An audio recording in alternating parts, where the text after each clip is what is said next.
दोस्तों 2023 में सावन का महीना कब है और कितने सोमवार पड़ेंगे, सावन की समाप्ति कब है तथा रक्षाबंधन कब है और व्रत का पालन कैसे करें, व्रत में कौन सी चीजें नहीं खानी चाहिए, जानिए सब कुछ इस वीडियो में। दोस्तों सावन का महीना शिव भक्तों के लिए प्यार की सौगात लेकर आता है। सावन का हर एक दिन बहुत ही शुभ माना जाता है, हर दिन पवित्र होता है, हर दिन भगवान शिव की पूजा की जाती है। लेकिन सोमवार के व्रत की तो बात ही कुछ और होती है। दोस्तों सच्चे दिल से लिखें हर हर महादेव, ओम नमः शिवाय और हमारे चैनल को सब्सक्राइब करके इस बेल आइकन करो जरूर। दोस्तों अब जानते हैं कि सावन के इस पवित्र महीने में कितने सोमवार पड़ेंगे और आपको कितने व्रत रखने हैं, आइए जानते हैं। दोस्तों सावन का महीना 2023 4 जुलाई दिन मंगलवार को पड़ रहा है। बहुत ही शुभ योग बन रहा है।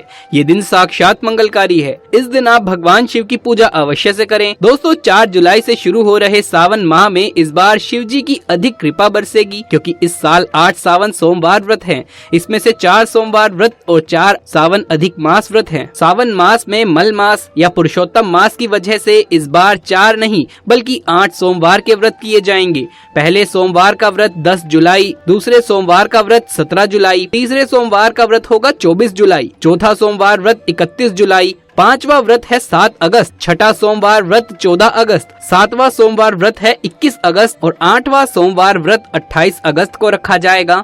ऐसे में इस बार सावन पूरे 2 महीने तक रहने वाला है, यानी 58 दिन, ना कम ना ज्यादा। भगवान भोलेनाथ आपके घर में अस्थायी रूप से वास करने वाले हैं। दोस्तों सावन की समाप्ति होगी 31 अगस्त को और रक्षाबंधन का त्योहार मनाया जाएगा 30 अगस्त बुधवार के दिन। सावन की समाप्ति होने से एक दिन पहले रक्षाबंधन का पर्व मनाया जाएगा। दोस्तों ऐसे में हम जानते हैं सावन के इस पवित्र महीने में कौन सी गलती नहीं करनी चाहिए जिससे कि भगवान शिव नाराज ना हो। और सावन व्रत में ये फल तो कभी मत खाना, नहीं तो भगवान भोलेनाथ बाबा आपसे क्रोधित हो सकते हैं। आइए जानते हैं कुछ ऐसी सावधानियां जिसे भूल कर भी नहीं करना चाहिए। दोस्तों नंबर 1, शास्त्रों में कहा गया है कि व्रतधारी को उधार मांगकर फल आदि नहीं खाना चाहिए, इससे पाप लगता है और व्रत अधूरा रह जाता है। सोमवार का व्रत हो या कोई और व्रत ही क्यों ना हो, पड़ोसियों से मांगकर भी व्रत आदि में फल वगैरह नहीं खाना चाहिए। व्रत में उधार मांगकर खाने से व्यक्ति का व्रत टूट जाता है। ईश्वर की शरण में आने पर व्यक्ति को झूठ नहीं बोलना चाहिए, कर्ज नहीं लेना चाहिए, चुगली आदि नहीं करनी चाहिए। दोस्तों नंबर 2, सोमवार का व्रत हो या सावन का व्रत, आपको नाशपाती नहीं खानी चाहिए। दरअसल इस फल का नाम नाश यानी नाश करने वाला होता है, इसीलिए इस फल को व्रत में नहीं खाना चाहिए। व्रत आदि को छोड़कर किसी और दिन आप इसे भी खा सकते हैं। भगवान को भी नाशपाती नहीं चढ़ानी चाहिए। दोस्तों नंबर 3, कुट्टू या सिंघाड़े का आटा खाने से भी आपका व्रत टूट सकता है। आपको बता दे लंबे समय से रखा हुआ आटा आपका व्रत भंग कर सकता है। दरअसल पुराने आटे में गुण आदि कीड़े वगैरह पड़ जाते हैं जो ठीक तरह से दिखाई भी नहीं देते। ऐसा आटा खाने पर दरअसल आप मांस का सेवन करते हैं। सावन का महीना बड़ा ही पवित्र महीना माना गया है, इसीलिए ये 5 चीजें भगवान शंकर के पास कभी भी ना रखें। तो चलिए जानते हैं दोस्तों। नंबर 1, जहां रखा हो शिवलिंग या महादेव की कोई भी प्रतिमा तो वहां पर भूल कर भी चप्पल जूते लेकर नहीं जाना चाहिए।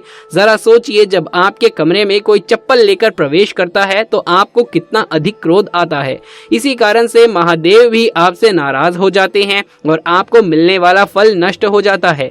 ऐसे में मंदिर में नंगे पांव ही प्रवेश करना चाहिए। दोस्तों नंबर 2, अक्सर महिलाओं को मासिक धर्म आ जाता है और वो बिना किसी को बताए ही पूजा पाठ कर लेती हैं, जो कि शास्त्रों में वर्जित माना गया है। इस समय महिलाओं को जानकर भी अनजान नहीं बनना चाहिए। ऐसे समय में शिवलिंग को छूना घोर पाप के बराबर माना गया है। इसीलिए महिलाओं को ऐसी अवस्था में मंदिर यात्रा, घर में पूजा पाठ, भगवान की प्रतिमा को छूना या तुलसी में पानी भी देना नहीं चाहिए। तुलसी का पौधा भी सूख जाता है जब देव शक्तियाँ नाराज होती हैं। तो लाजमी है कि घर में कंगाली और गरीबी, लड़ाई झगड़े होने लगते हैं। ऐसा कभी मत करना। दोस्तों नंबर 3, शास्त्रों में बताया गया है जहां होता है शिवलिंग तो वहां सभी शक्तियां सक्रिय रहती हैं। अगर घर में होता है शिवलिंग तो वो व्यक्ति महादेव की कृपा सदैव पा लेता है। वास्तु शास्त्र के अनुसार शिवलिंग से हर वक्त ऊर्जा का संचार होता रहता है, इसीलिए शिवलिंग पर जलधारा हमेशा होनी चाहिए जो ऊर्जा को शांत रखती है। कुछ लोग अपने घर में शिवलिंग तो रख लेते हैं लेकिन वो 1 हफ्ते के बाद जल चढ़ाते हैं, जो कि बिल्कुल भी अच्छा नहीं माना जाता। अगर आप जल नहीं चढ़ा सकते तो आप अपने घर में शिवलिंग स्थापित कभी भी ना करें, जो कि गरुड़ पुराण के बताया गया है कि इससे उल्टा घर में विनाश होता है। दोस्तों नंबर 4, शास्त्रों में बताया गया है कि तुलसी और महादेव का बैर माना गया है। इसी कारण तुलसी में शिवलिंग और गणेश जी की प्रतिमा को नहीं रखना चाहिए। कई लोग जाने अनजाने में शिवलिंग को तुलसी में रख देते हैं और घर में परेशानियां आना शुरू हो जाती हैं। दोस्तों नंबर 5, घर का मंदिर या बाहर का मंदिर, किसी भी मंदिर में ऐसे व्यक्ति का प्रवेश नहीं करना चाहिए जिसने स्त्री प्रसंग अर्थात संभोग किया हो या उसने मांस खाया हो। घर के बने मंदिर में कोई कपड़ा आदि डाल देना चाहिए। जरा आप ही सोचिए, क्या आप मांस खाकर या स्त्री के साथ शारीरिक संबंध बनाकर भगवान के पास जाएंगे और क्या वो आपसे प्रसन्न होंगे? बिल्कुल भी नहीं। वो आपसे क्रोधित हो सकते हैं, आपसे नाराज हो जाएंगे। इससे व्यक्ति नरक में जाता है। ऐसा ना करें। ईश्वर के आगे हमेशा नहा धोकर मन पवित्र लेकर ही जाना चाहिए। इससे सभी शक्तियाँ आपसे प्रसन्न रहती हैं। दोस्तों सावन के महीने में महादेव को ऐसे बेलपत्र कभी मत चढ़ाना बहुत ही अशुभ माना जाता है। दोस्तों पौराणिक मान्यताओं के अनुसार बेलपत्र चढ़ाने से शिवजी का मस्तक शीतल रहता है। बेलपत्र से शिवजी की पूजा करने से दरिद्रता दूर होती है। इससे हनुमान जी भी प्रसन्न होते हैं क्योंकि वो शिव के ही अवतार हैं। दोस्तों पहले आप ये जान ले कि बेलपत्र का उपयोग और इसके लाभ कैसे मिलते हैं। दोस्तों नंबर 1, तीनों लोकों में जितने तीर्थ स्थल प्रसिद्ध हैं वो सभी तीर्थ स्थल बेलपत्र के मूल भाव में स्थित माने जाते हैं। इस बात को शायद ही कोई जानता हो। दोस्तों नंबर 2, यदि बेल का वृक्ष घर के बीचों बीच या फिर पूर्व दिशाओं में लगा हो तो घर में धन धान्य की कोई भी कमी नहीं रहती और परिजन खुशहाल रहते हैं। दोस्तों नंबर 3, जो व्यक्ति बेल के पत्र की मूल भाग के गंध पुष्प आदि से पूजा अर्चना करता है उसे मृत्यु के पश्चात शिवलोक की प्राप्ति होती है। दोस्तों अब जानते हैं बेल पत्र से जुड़ी कुछ खास बातें। चतुर्थी, अष्टमी, नवमी, चतुर्दशी, अमावस्या तिथियों को, संक्रांति के समय और सोमवार को बेलपत्र नहीं तोड़ना चाहिए। पूजा से एक दिन पूर्व ही बेलपत्र तोड़कर रख लें। दोस्तों बेलपत्र में 3 पत्तियां होनी चाहिए। कटी फटी पत्तियों का बेलपत्र भगवान शिव को अर्पित गलती से भी मत करना। दोस्तों सावन के इस पावन महीने में अगर जिस व्यक्ति को 5 संकेत मिल जाएं तो इससे ये पता चलता है कि महादेव आपकी भक्ति से बहुत प्रसन्न हैं और आपको धनी होने से अब कोई भी नहीं रोक सकता। तो चलिए दोस्तों जानते हैं। नंबर 1, बैल का दरवाजे पर आना।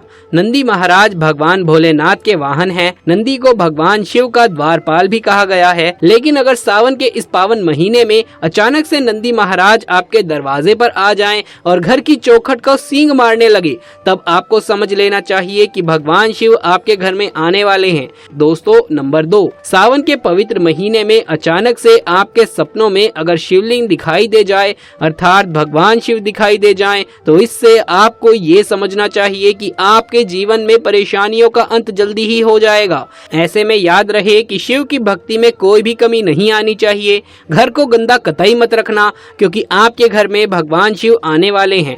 दोस्तों नंबर 3, शास्त्रों के अनुसार माना गया है कि नीलकंठ भगवान शिव का प्रतीक है। अगर आपके घर में सावन के महीने में नीलकंठ छत पर आकर बैठ जाए तो उसे भूलकर भी मत भगाना क्योंकि ये भगवान शिव का प्रतीक माना गया है। दोस्तों नंबर 4, सावन के पवित्र महीने में अचानक से घर में काला सांप निकल आए तो बहुत ही शुभ माना गया है। इसे बिल्कुल भी ना मारे। ये भगवान शिव के आने का संकेत है। जिनकी भक्ति से महादेव प्रसन्न होते हैं तब महादेव किसी खास अवसर पे ही अपने दर्शन देते हैं। अपने में किसी मंदिर में नाग नागिन का जोड़ा देखना बहुत ही शुभ माना गया है। ये घर में शिव के आने के संकेत हैं। दोस्तों नंबर 5, सावन के शुभ अवसर पर सोमवार के दिन डमरू की आवाज सुनाई दे जाए, घंटियों की आवाज सुनाई दे तो ये अत्यंत ही शुभ माना गया है। इसका अर्थ है कि भगवान भोलेनाथ आपसे प्रसन्न हैं और जल्दी आपके घर और जीवन में प्रवेश करने वाले हैं। दोस्तों महादेव की कृपा पाने के लिए एक बार भगवान शिव का जयकारा अवश्य से लगाएं। हर हर महादेव, ओम नमः शिवाय। एक लाइक तो बनता है।